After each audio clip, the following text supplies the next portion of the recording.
Olá pessoal, tudo bem? Sejam bem-vindos a mais uma aula do nosso curso de HTML e CSS. A aula de hoje é a respeito de estruturação com divs. Inclusive, no final da aula, a gente vai ter um projetinho que a gente vai deixar para a próxima aula, ok? E o que são divs? Divs são componentes genéricos HTML. E eles são utilizados com frequência, especialmente para ajudar na estruturação de uma página web. Digamos, por exemplo, que você tem um currículo. Você tem uma seção ali, dados. Aliás, que é uma forma que muito utilizam, mas que é uma forma errada da gente utilizar divs, tá? Mas no caso do formulário, por exemplo, a gente utilizou divs justamente para separar alguns campos, como é o caso do nome, ah, inclusive colocamos ali o input, daí depois a gente colocou o e-mail, enfim. Geralmente essa é a forma certa da gente utilizar divs, tá? E, enfim. E as páginas que a gente desenvolveu até agora são extremamente simples e é exatamente a partir dessa aula que isso vai mudar um pouco. O que acontece? Eu vou voltar um pouquinho à explicação das divs e eu quero que vocês entendam uma coisa. A div é um componente genérico. Isso significa que podemos colocar, tipo, de certa forma, qualquer coisa dentro de uma div. A gente pode tornar ela editável, se eu não me engano, no HTML5 a gente pode. No React eu sei que a gente pode, mas no HTML5 eu acho que a gente também pode. Ah, a gente também pode colocar um texto, a gente pode literalmente colocar um quadrado. Aí, enfim, a gente pode fazer tudo com uma div, entre aspas. E como eu falei, muita gente utiliza a div de uma forma errônea, sabe, nesse sentido, justamente porque as pessoas acabam colocando dentro da div coisas que não deveriam colocar dentro da div. É, coisas que a gente poderia utilizar, por exemplo, as tags semânticas, que é justamente o tema da próxima aula, o tema da aula 14, ok? E primeiro de tudo, eu quero falar para vocês o seguinte: a diferença entre o div e o span. Bom, div é um elemento que funciona a nível de bloco, span a nível de linha, e eu vou mostrar aqui no código o que isso significa, ok? Na prática, o que isso significa? Significa que quando a gente tem um componente a nível de bloco, esse componente ele vai ocupar praticamente toda a largura do elemento pai. Isso significa que, imagina que a gente coloca uma div aqui e eu vou colocar dentro dela a palavra Gustavo. Como eu falei para vocês, as divs são componentes genéricos, ou seja, a gente pode literalmente fazer tudo. Aqui embaixo a gente vai colocar aqui o meu segundo nome, Oliveira, ok? Aqui, como vocês podem ver, o Oliveira foi para outra linha. Então, isso mostra justamente que, enfim, eu vou até fazer um CSS aqui, que eu não gosto muito de Time Use Drawn. Aliás, eu não gosto muito de fontes serifadas, ah, como eu já havia mostrado para vocês. Então, eu vou colocar o font style. Não, peraí. Fonte. Aí eu posso colocar aqui como KI aqui, que é exatamente uma fonte que eu gosto bastante aqui, como vocês podem ver. E eu vou aumentar também o tamanho dessa fonte para 32 pixels, porque eu não vou colocar muita coisa. Bom, agora tá grandinho. E como vocês podem ver, galera, depois que eu criei esse primeiro div, o outro div foi para a linha abaixo. Resumidamente é isso. E enquanto a gente não fizer nenhuma alteração no CSS, é assim que o div vai funcionar, ok? E o span não. O span, se eu escrever a mesma informação dentro do span, mesmo que a gente coloque em dois componentes diferentes, ele não vai pular linha, como vocês podem ver. E se eu não me engano também, o div, você pode, inclusive, trazer outros conteúdos, colocar outros conteúdos dentro de um div, ok?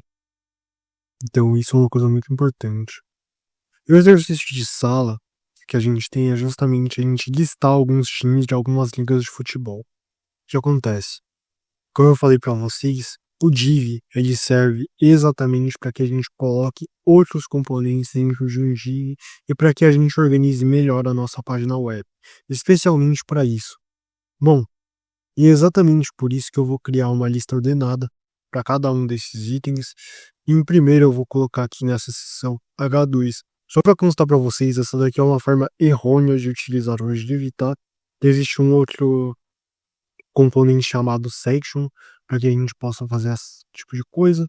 Só que aqui eu vou estar utilizando o div porque eu estou ensinando o div para vocês, né? Caramba. Daí, tipo, na aula de semântica a gente vai e a gente explica bonitinho a respeito do div, ok?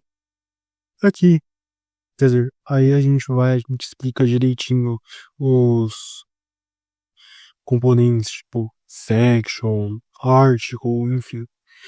Primeiro de todos, eu vou colocar aqui chamado Liga Brasileira, ou um Brasileirão. Aqui eu vou colocar alguns times que tem aqui no Brasil, como é o caso do São Paulo, o Santos, o Palmeiras, o Flamengo e o Corinthians. E beleza. E aqui, mais um exemplo aqui para vocês. É just, vou colocar aqui nessa outra seção justamente a Liga Alemã ou a Bundesliga. Aqui eu vou colocar o Bayern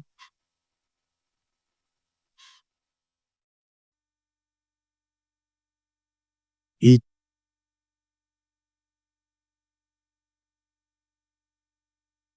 vou colocar o Borussia Dortmund,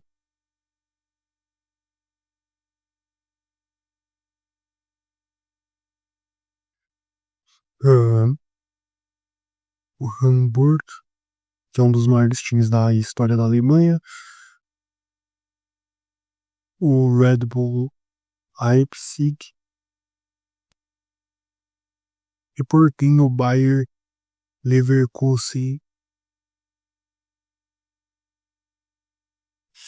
E é exatamente para isso que a gente utiliza divs, especialmente com páginas longas, para que a gente separe diferentes componentes. Mas como eu falei, geralmente para esse contexto aqui a gente vai utilizar o section.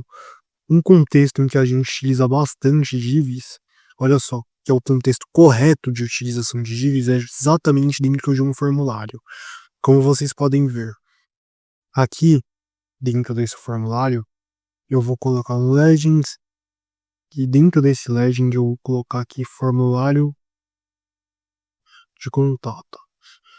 Aqui eu vou criar um div, que aqui é a forma certa da gente utilizar div. O label eu vou colocar for nome.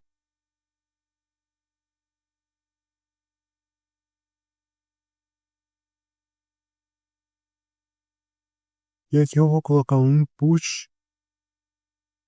Uma coisa que eu não sei se eu expliquei na aula de input foi o seguinte: quando a gente omite o tipo, ou seja, quando a gente não coloca o type aqui, por exemplo, type text, automaticamente o input ele é do type text, ok? Então é isso. Daí aqui a gente pode colocar um outro div e a gente pode chamar ele de email, ok?